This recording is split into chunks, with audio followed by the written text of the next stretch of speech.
الفاتحة. أعوذ بالله من الشيطان الرجيم. بسم الله الرحمن الرحيم. الحمد لله رب العالمين. الرحمن الرحيم. مالك يوم الدين. إياك نعبد وإياك نستعين. اهدنا الصراط المستقيم. صراط الذين أنعمت عليهم غير المغضوب عليهم ولا الضالين. آمين. السلام عليكم ورحمة الله وبركاته. الحمد لله والصلاة والسلام على رسول الله وعلى آله وصحبه ومواله. رب اشرح لي صدري ويسر لي أمري واحلل عقدة من لساني يفقه قولي. سبحانك لا علم لنا إلا ما علمتنا إنك أنت العليم الحكيم. ولا حول ولا قوة إلا بالله العلي العظيم. اللهم أنت ربي لا إله إلا أنت. خلقتني وأنا عبدك وأنا على عهدك ووعدك ما استطعت. أعوذ بك من شر ما صنعت. أبوء لك بنعمتك علي وأبوء بذنبي فاغفر لي فإنه لا يغفر الذنوب إلا أنت. Alhamdulillah, petang ini dapat kita sambung kuliah sirah kita. Kita sampai muka surat 15. Bismillahirrahmanirrahim. Qala al-musannif rahimahullah, halatul Arab qabla al-Islam. Keadaan bangsa Arab sebelum kedatangan Islam. Kana al-Arabu qabla al-Islam musyrikin ya'buduna al-asnam wa yuqaddisunaha. Bangsa Arab sebelum kedatangan Islam hidup dalam kesyirikan, menyengutukan Allah, tu makna syirik.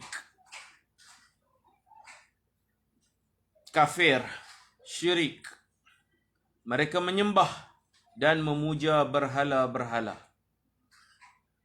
Mereka berkata, liyuqarribuna ila Allahi zulfa, supaya berhala-berhala ini dapat mendekatkan kami kepada Allah. Mereka guna perantaraan berhala, sembah berhala. Wa kanu yaqtuluna awladahum khawfan minal ju'i wal faqr. Mereka membunuh anak-anak mereka kerana takut kelaparan dan kemiskinan. Allah Ta'ala larang, la taqtulu awladakum khasyata imlaq. Jangan kamu membunuh anak-anak kamu kerana takut miskin. Nahnu narzuquhum wa iyyakum. Kami beri rezeki kepada mereka, anak-anak. Wa iyyakum, dan kami memberi rezeki kepada kamu. Waw situ huruf ataf. Ataf lil mughayarah. Ataf makna berlainan. Kami beri rezeki kepada anak-anak lain daripada kami beri rezeki kepada kamu. Anak-anak ada rezeki mereka tersendiri. Kamu ada rezeki kamu yang tersendiri. Kamu tak makan rezeki anak, anak tak makan rezeki kamu. Masing-masing kami yang bagi rezeki. Nahnu narzuquhum, kami bagi rezeki kepada mereka, wa iyyakum, dan kami juga bagi rezeki kepada kamu. Jadi rezeki masing-masing. Rezeki masing-masing. Jangan bunuh anak kerana takut fakir. Jangan bunuh anak kerana takut fakir. Sayyidina Jabir radhiyallahu anhu meriwayatkan hadis tentang azal. Azal ini persetubuhan ikhrajul mani kharijal farj. Yang kata azal ini mengeluarkan air mani di luar faraj. Sayyidina Jabir meriwayatkan, kami melakukan azal dan Quran turun kepada Rasulullah. Rasulullah tidak menegur kami.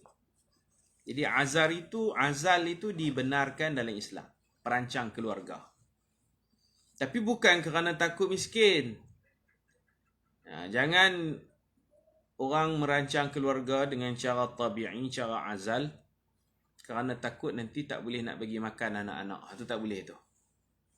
Itu salah dalam berakidah.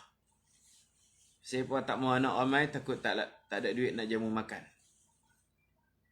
Keluarga kecil, masa depan lebih, apa tu, slogan orang Arab di Syria, slogan orang kafir di Syria. Usrah asghar, mustaqbal ahsan. Lebih kurang macam tu. Keluarga kecil, masa depan lebih baik. Lebih baik keluarga kecil. Jadi orang yang rancang keluarga ni, hukum asal dia harus. Sebab Sayyidina Jabir meriwayatkan hadis tadi. Tapi kena tengok juga pasal apa dia buat azal tu, pasal apa. Kalau pasal nak tarbiyah anak, tak mau bagi isteri letih sangat, nak jarakkan kehamilan ni berjarak supaya dapat bela anak, tarbiyah anak, itu alasan-alasan tu boleh diterima. Tapi kalau dia tak mau anak ramai, pasal apa? Dia kata, oh lah ni ekonomi pun tak menentu, kalau anak ramai nak jamu makan apa. Yang tu salah dalam akidah. Takut tergelincir iman. Allah yang bagi rezeki, Allah yang bagi makan. Rezeki anak, ada anak hak dia. Rezeki kita. Allah menjamin rezeki. Kami bagi rezeki kepada anak-anak kamu. Kami bagi rezeki kepada kamu. Sebelum dapat anak, kita boleh makan. Anak pertama, kita boleh makan. Anak kedua, kita boleh makan. Anak 10, anak 20. Anak berbelah-belah pun ada makanan, insya-Allah. Rajin, ikhtiar, usaha, insya-Allah. Tidak akan mati kebuluran. Jadi kalau tujuannya, kalau pasal nak belajar, ibu nak belajar lagi, ayah pun belajar, tak mau ramai-ramai, dia usaha. Tapi semua tu rezeki daripada Allah. Kalau Allah nak bagi, dia lekat juga. Jadi azal secara tabi'i itu, merancang keluarga ni boleh. Tapi apa tujuan dia? Kalau tujuan dia takut tak boleh nak bagi makan, takut terjejas pendapatan, takut jadi miskin, itu salah. Itu salah besar. Kalau ada tujuan-tujuan lain yang syarak redai, maka perkara itu dibenarkan dalam Islam. Mereka ni dah dapat anak, bunuh, tikam bunuh. Anak lelaki pun mereka bunuh. Sebab tu Allah larang, la taqtulu auladakum. Jangan bunuh anak kamu. Anak lelaki pun jangan bunuh. Anak perempuan pun jangan. Tak kira lelaki perempuan jangan bunuh. Aulad ini, walad ini, anak secara umum. Walad, anak lelaki boleh pakai, anak perempuan boleh pakai. Ibnun boleh, bintun boleh. Itu makna walad. La taqtulu auladakum khasyata imlaq. Jangan bunuh anak. Semata-mata kerana takut fakir. Dia takut kelaparan dan kemiskinan. Wa yadfanun banatihinna wa hunna hayyatun khasyatal 'ari wal 'aib. Mereka menanam kambuh hidup-hidup anak perempuan mereka hidup-hidup kerana takut kehinaan dan aib dalam keluarga. Takut anak perempuan ni nanti membesar jadi pelacur. Anak perempuan tak ada peluang pekerjaan, anak perempuan nak cari duit, maka akhirnya banyak yang jadi pelacur, menjual diri. Ada yang dicolek, ada yang secara sukarela menjadi pelacur untuk dapat duit. Jadi mereka membunuh anak perempuan, takut anak perempuan besar memalukan keluarga. Bunuh siap-siap. Tapi tak semua bunuh. Hak miskin-miskin ni dia bunuh. Kalau keluarga yang kaya, dia tak bunuh anak perempuan. Contohnya Sayyidina Umar, dihikayatkan Sayyidina Umar bunuh anak perempuan. Tak betul. Kisah tu tak betul. Sayyidina Umar tidak pernah membunuh walau seorang pun anak dia. Kerana dia seorang peniaga yang berjaya dalam hidup, yang kaya, yang hidup senang. Orang senang, orang kaya tak bunuh anak. Anak mereka takkan jadi pelacur. Anak mereka akan berkahwin, dapat menantu pun orang kaya juga. Biasanya macam tu. Jadi hikayat yang mengatakan Sayyidina Umar membunuh anak tu palsu. Hikayat yang mengatakan Sayyidina Umar satu hari, dia menangis. Lepas dia menangis, dia gelak. Dia gelak, dia menangis. Ada satu hari. Cerita tu palsu. Dihikayatkan. Walaupun palsu, saya cerita juga. Satu hari Sayyidina Umar senyum dan menangis. Orang tanya dia pasal apa senyum. Dia kata dia bawa anak perempuan dia pergi rehlah. Pergi berjalan. Dah boleh rentas negeri ni pergi berjalan. Bawa anak pergi berjalan. Kemudian dia lupa bawa patung berhala. Yang dia bawa kurma. Maka bila dia nak sembahyang, dia bentuk isi kurma tu, dia bentuk jadilah patung kecil. Ada kepala, ada tangan sikit, ada kaki sikit. Dia pun sembah. Kemudian bila lapar, dia kepok tangan patung tadi tu, dia makan. Pasal isi kurma. Anak dia lapar, dia kepok tangan ni, dia kepok kepala, dia kepok habis, dia telan habis patung tu. Tu yang dia gelak tu. Lucu lah bagi dia. Dia yang buat patung, bila lapar dia makan patung. Patung dari isi kurma. Kemudian orang tanya dia pasal apa menangis. Dia kata bila sampai satu tempat, saya ajak anak saya main korek-korek lubang. Kemudian tanam dia, lawak-lawak. Sampai giliran dia kata nak tanam anak pula. Anak pun masuk dalam tanah. Dia kambuh terus. Mati hidup-hidup. Anak dia menjerit panggil, Ya Abata, wahai ayahku. Dia tak tolong dah. Dia kambuh hidup-hidup. Sebab tu dia kata hari ni, aku teringat cerita makan kurma tu. Makan patung tu aku gelak. Dan bila aku teringat cerita aku kambuh anakku hidup-hidup, aku menangis.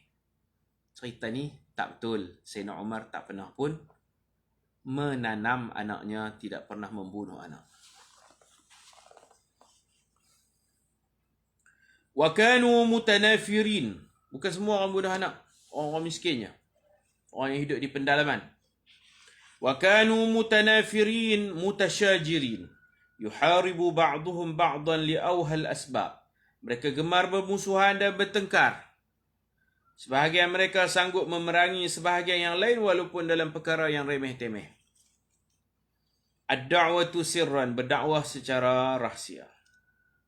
Bada'an Nabi sallallahu alaihi wasallam bid-da'wati sirran lamma nazala alaihi qawluhu ta'ala ya ayyuhal muddaththir qum fa'anzir wa rabbaka fakabbir wa thiyabaka fatahhir war rujza fahjur ولا تمنن تستكثر ولربك فاصبر.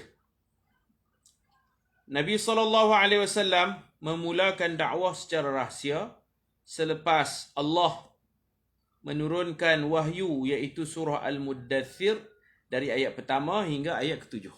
Atau kita baca tadi tu, wahai orang yang sedang berselimut, bangun, berikan peringatan Tuhanmu, maka besarkan, agungkan Tuhan. Pakaianmu maka sucikan. Penampilan seorang da'i kena jaga kekemasan pakaian, bersih pakaian. Pakaian bersihkan, Tuhan besarkan. Warrujza fahjur, dosa tinggalkan. Wala tamnun tastakthir, jangan meminta-minta kerana nak harta yang banyak. Jangan minta-minta. Tujuan dia ialah kerana nak kumpul harta. Ada orang miskin ni duit banyak dah, duk mengemis lagi, tujuan nak banyak. Orang ingat miskin orang tolong padahal dia nak mengumpul harta sebanyak-banyaknya. Tastakthir. Dan hendaklah kamu bersabar dalam memperjuangkan agama Tuhan kamu. Wali rabbika fasbir. Jadi di sini ayat sini menerangkan tentang watak, muwasafat, sifat-sifat seorang pendakwah. Tujuan berdakwah menarik orang kepada Allah, bukan tarik orang kepada diri sendiri. Bukan nak orang ramai hormat dia, ikut dia, taat kepada dia, tapi niat dia nak tarik orang supaya ikut Allah, taat Allah. Mengajak orang kepada Allah, bukan mengajak orang untuk kepentingan diri sendiri. Kemudian pakaian kena bersih. Pendakwah jangan buat dosa. Pendakwah jangan kerana nak harta, nak memperbanyakkan harta. Tujuan dia ialah untuk membesarkan Tuhan. Kemudian dalam berdakwah ni banyak ujiannya, kena fasbir, banyaklah bersabar. Surah Al-Muddathir ni turun, mula dulu 5 Iqra' tu 5 ayat. Al-Alaq 5 ayat. Al-Muddathir wahyu kedua. Quran dia bukan tersusun mengikut ayat Quran yang turun. Quran ini malaikat Jibril akan datang setiap kali Ramadan susun mana dulu mana kemudian. Dia tak ikut penurunan tertib turun, dia tak ikut macam tu. Kalaulah Quran ikut tertib penurunan, tentu kita buka-buka helaian pertama Iqra' dulu, helaian kedua ya ayyuhal muddathir. Tapi Quran dia ada susunannya yang tersendiri mengikut kehendak Allah yang dipanggil dalam istilah ilmu ni tauqifi. Allah nak surah Fatihah mula dulu, surah Baqarah ayat ni dulu, ayat ni kemudian. Maka ikut kehendak Allah disusun oleh malaikat Jibril bersama Nabi Muhammad sallallahu alaihi wasallam setiap kali pada bulan Ramadan. Nabi Muhammad bertadarus dengan Jibril, yakni menyusun mana dulu mana kemudian. Ada ayat yang turun lambat tapi dia duduk di bahagian depan. Ada ayat yang turun awal tapi dia duduk di bahagian belakang. Contohnya, dulu iddah orang perempuan kematian suami. Perempuan yang kematian suami, dia punya iddah dia setahun. Ghaira ikhraj, tak boleh keluar rumah setahun. Suami mati setahun tu iddah. Ayat ni duduk belakang. Patutnya ayat ni duduk depan lah. Kemudian datang ayat lain memansuhkan. Perempuan yang kematian suami tak perlulah beriddah selama setahun. Iddah mereka 4 ashhurin wa 10. 4 bulan 10 hari. 4 bulan 10 hari. Ayat 4 bulan 10 hari ni duduk depan. Ayat iddah yang kata setahun ni duduk belakang. Kalau ikut logik kita, patut ayat hak setahun ni duduk depan. Lepas tu kita baca Quran, jumpa pula 4 bulan 10 hari. Yang belakang memansuhkan yang depan. Tapi tak. Tuan-tuan tengok dalam Quran. Saya pun tak ingat ayat berapa. Tapi kita akan jumpa ayat 4 bulan 10 hari. Lepas tu kita baca lagi beberapa ayat, kita jumpa iddah perempuan setahun. Selalunya yang latest, yang akhir membatalkan yang pertama. Ini tidak, kita jumpa iddah perempuan 4 bulan 10 hari. Lepas tu kita baca-baca lagi, iddah perempuan yang suami mati setahun. Kalau kita tak mengaji tafsir, kita tak tahu sababun nuzul, sejarah pensyariatan, kita mungkin tersesat. Dengan baca Quran boleh jadi orang sesat. Dia kata iddah perempuan asalnya 4 bulan 10 hari, kemudian dimansuhkan menjadi setahun. Padahal apa yang cakap tu terkali. Iddah perempuan asalnya setahun, kemudian dimansuhkan 4 bulan 10 hari sahaja. Kata ulama tafsir, biasanya ayat yang memansuhkan ni dia duduk belakang-belakang. Tetapi dalam bab iddah al-mutawaffa anha zawjuha, isteri yang kematian suami, kaedah tu berubah. Kita akan jumpa ayat 4 bulan 10 hari dulu, kemudian kita baca Quran, kita akan jumpa pula iddah setahun. Yang diamalkan, iddah perempuan ni 4 bulan 10 hari. Jadi, ini antara wahyu-wahyu pertama turun kat Nabi. Iqra' bismi rabbikal ladzi khalaq dalam Gua Hira. Kemudian wahyu terhenti. Wahyu terhenti, lama tak turun wahyu. Nabi pun jadi sedih ya. Sebab tak turun wahyu kan. Nabi kita kerap pergi Gua Hira. Kukutlah ada malaikat Jibril di situ, tak turun juga wahyu. Tak turun banyak hari. Ketika Nabi balik daripada Gua Hira, nak balik ke rumah, Nabi dengar satu seruan memanggil Nabi, "Ya Muhammad, anta Rasulullah." Wahai Muhammad, kau utusan Allah. Nabi cari suara tu. Hatafahatifun, warak panggil. Berbunyi satu suara tapi tak dikenali siapakah pemilik suara. Nabi cari kanan, Nabi cari kiri, Nabi tengok atas, tengok bawah, tak jumpa. Siapa dia ni? Duk bunyi, ya Muhammad, wahai Muhammad, anta Rasulullah, kamu utusan Allah. Cari tak ada. Nabi bangun atas, tengok, nampak Jibril. Dia membuka sayapnya. Semua sayap dibuka, tutup langit. Jibril ada 600 sayap, dia buka. Tutup habis langit. Maka Nabi tersembam, jatuh, pengsan. Kemudian anak Nabi duduk berjalan kot tu, Sayyidatuna Fatimah lah yang mai picit Nabi, siram air atas Nabi, dan bila Nabi sedap, Nabi lari balik rumah. Balik rumah, Nabi kata dekat anak-anak dan isteri, suruh selimut. Jadi selimut Nabi. Dalam selimut tu, Jibril datang, bacakan ayat, ya ayyuhal muddathir, wahai orang yang sedang berselimut, qum fa'anzir, bangun, buat kerja kamu. Kerja pendakwah, buat kerja pendakwah. Bangun, berikan peringatan. Bangun, laksanakan tugas kamu. Qum fa'anzir. Fada'a ahla baitihi wa man yathiqu bihi min asdiqaihi alladhina ya'taqiduna sidqahu. Baginda memanggil ahli keluarganya dan kawan-kawan rapat yang sangat mempercayai kebenarannya. Ini pun ada ayat Quran lagi turun. Allah suruh mulakan dengan keluarga terlebih dahulu. Nabi panggil Sayyidatina Khadijah, anak-anak Nabi semua Nabi dakwah dan mereka memeluk Islam. Kemudian Nabi panggil keluarga lain pula. Ayat Quran sebut wa anzir. Macam inilah qum fa anzir kan? Ada ayat turun wa anzir ashirataka al-aqrabin. Wa anzir ashirah. Ashirah ni keluarga lah. Usrah, ailah, ashirah. Sama makna. Wa anzir ashirataka al-aqrabin. Dan berikan peringatan kepada ashirah kamu, keluarga kamu yang terdekat. Dahulukan keluarga dulu. Apa-apa pun kita dahulu keluarga kita dulu. Dalam memberi nafkah, kalau kita nak bagi sedekah ke, nak infak ke, ibda' bi nafsika, mula dengan diri kamu. Nak buat baik pun macam itulah. Mula dengan kita dulu.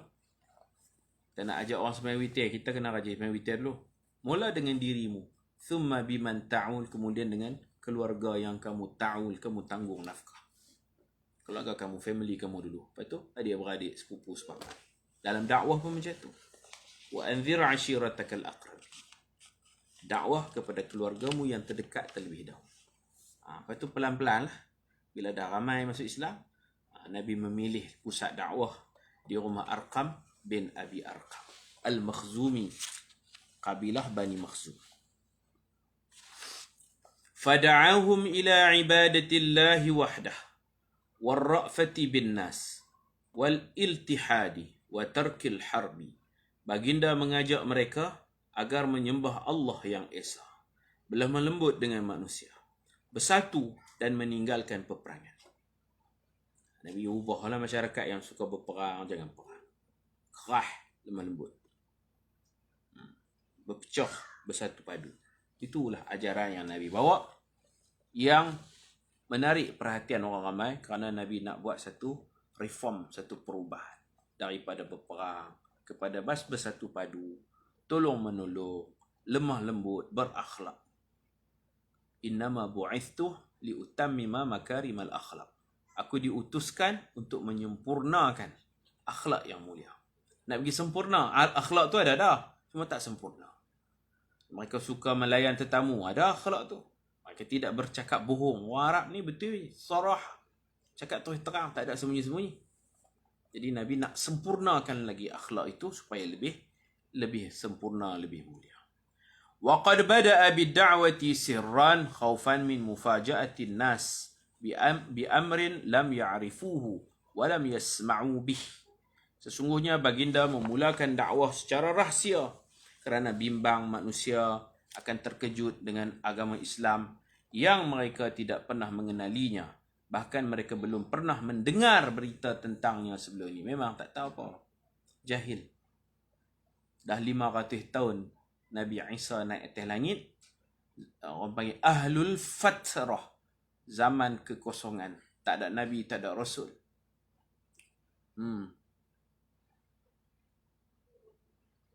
wal ittihad. Terima kasih Ustaz. Ittihad ke iltihad? Ittihad. Al-ittihad.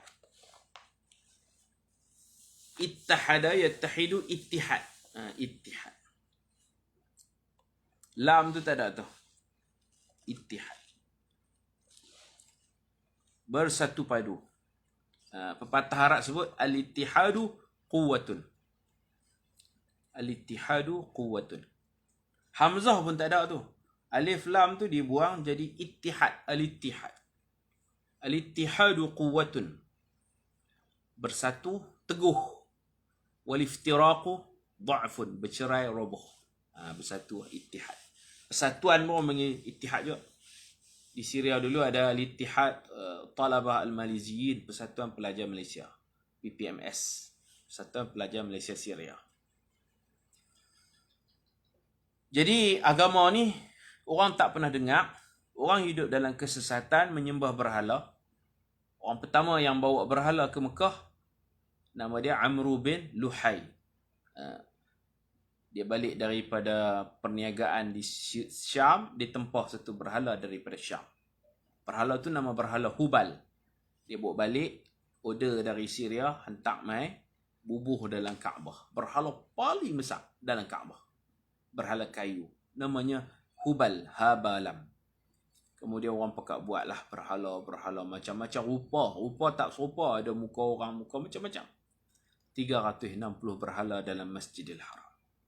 Berhala di bukit, berhala di padang pasir, berhala di rumah masing-masing. Ada yang sembah pokok, pantang nampak pokok besar sembah. Ada yang sembah matahari dan bulan. Ada yang mengatakan ada Tuhan baik, Tuhan jahat, Tuhan cahaya, Tuhan gelap. Macam-macam. Dunia ini perlukan penyelamat. Dunia ini sangat bi'amasil hajah, sangat-sangat berhajat kepada seseorang yang membawa ajaran baru, ajaran fitrah, ajaran Nabi Ibrahim, millata Ibrahim hanifa wa ma kana minal musyrikin. Ajaran Nabi Ibrahim yang benar, yang lurus, dan Nabi Ibrahim itu bukan di kalangan orang musyrik. Dan gerakan muwahhidin ni pun dah timbul sebelum Nabi dilahir. Sudah ada protes, memprotes kesyirikan, memprotes amalan jahiliah. Sudah ada beberapa orang yang tak mau minum arak, tak mau sembah berhala. Ada yang musafir sana sini mencari din jadid, agama baru. Jadi alhamdulillah Allah Ta'ala takdirkan dekat-dekat Nabi nak jadi Nabi ni, dah timbul dah orang-orang, beberapa orang yang dah berfikir tentang kotornya kesyirikan, kotornya amalan jahiliyah. Kita tak boleh hidup macam ni, kita kena berubah, kita kena berubah. Allah Ta'ala tok tu elok lah. Orang dah mula cerdik, orang dah fikir. Kalau sebelum-sebelum tu lagilah jahiliah, ni dah ramai yang pandai. Ramai yang pandai buat syair, sastra Arab. Sebab tu Quran diturunkan bersesuaian dengan manusia-manusia yang cerdik, yang berakal ini. Sebab tu kitabun anzalnahu ilaik, kitab Al-Quran kami turunkannya kepada kamu, liyadabbaru ayatih, supaya mereka tadabur, merenung ayat-ayatnya. Wal yatadhakkaru ulul albab, dan hendaklah berfikir orang yang mempunyai mata hati. Orang-orang yang cerdik bagi perhatian dan fikir. Sebab al-uqala, orang-orang cerdik pandai ni dah ramai dah zaman Nabi. Cerdik-cerdik ni pandai. Orang cerdik pandai yang berakal dipanggil uqala. Orang-orang berakal ni ramai. Maka Quran turun bersesuaian dengan kecerdikan akal mereka. Kitabun anzalnahu ilaik liyadabbaru ayatihi waliyatadhakkaru ulul albab. Dalam ayat yang lain Allah Ta'ala guna macam tu juga. Kitabun anzalnahu ilaik litukhrijan nas minadh dhulumat ila nur. Inilah kitab Al-Quran. Kami turunkan ilaika kepada kamu seorang. Kamu kena buat kerja seorang-seorang. Tak ada Nabi, tak ada Rasul. Litukhrijan nas, supaya kamu mengeluarkan manusia minadh dhulumat, daripada kegelapan syirik, jahiliah. Minadh dhulumati ila nur, kepada cahaya Islam, cahaya ilmu. Nur. Perkataan nur dalam Quran ni kadang-kadang dia merujuk kepada Islam. Kamu keluarkan manusia daripada kegelapan kepada cahaya. Cahaya tu maknanya cahaya Islam, nur Islam. Nurul Islam. Kadang-kadang nur itu merujuk kepada Quran. Contoh ayat, nur ni merujuk kepada Quran. Mana dah?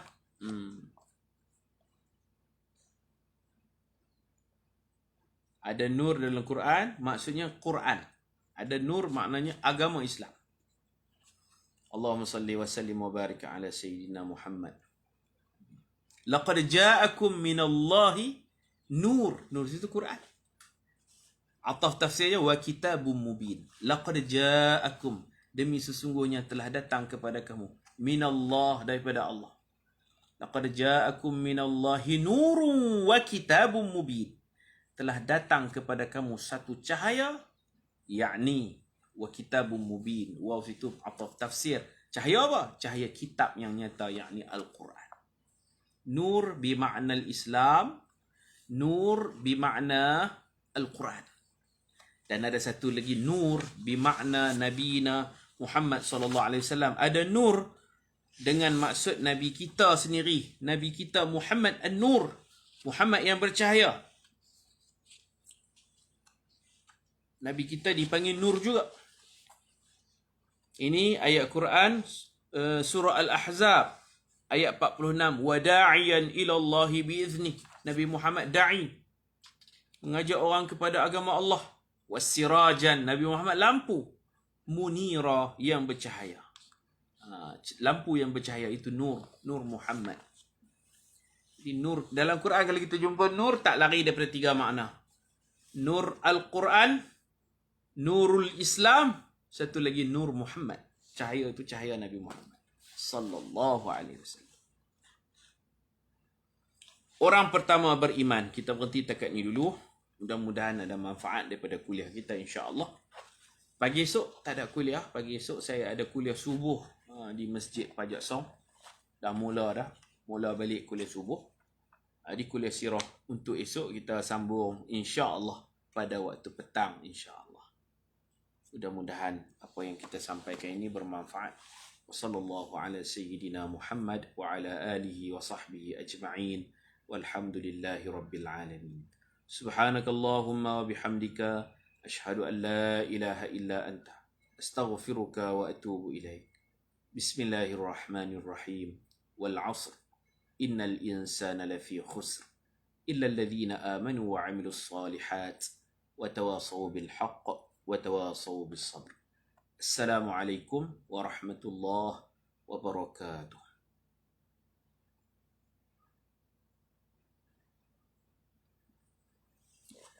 وإياكم.